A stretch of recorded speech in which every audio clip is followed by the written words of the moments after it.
A San Antonio family is hoping to find 3 pets that were lost earlier today after their home caught fire. Some people said they could see smoke from miles away as the home burned on the northwest side. Eyewitness News reporter Jordan Foster was at the scene and has this report.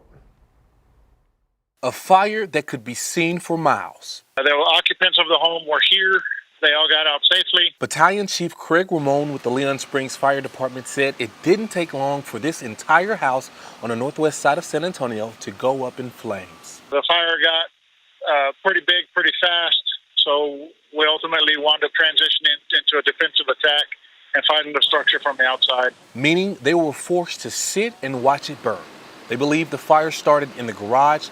The cause is still being investigated. On the ground, smoke made its way from the house and into the neighborhood.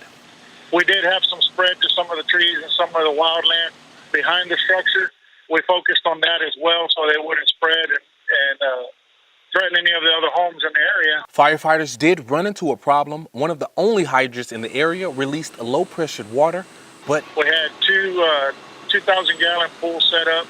And one at a time, trucks began bringing in water. Our department is already aware of the water conditions out here, so our trucks carry large amounts of water compared to a municipality. But even with the water issues they had, the chief says the outcome would have still been the same, a total loss. When we had the water issues, the structure was pretty much a total loss at that time already. We were in defensive mode at that time and just kind of taking a defensive stance and just keeping it contained. Jordan Foster, Kids 5, Eyewitness News. Now, despite all of that, thankfully, we're told nobody was hurt during the fire.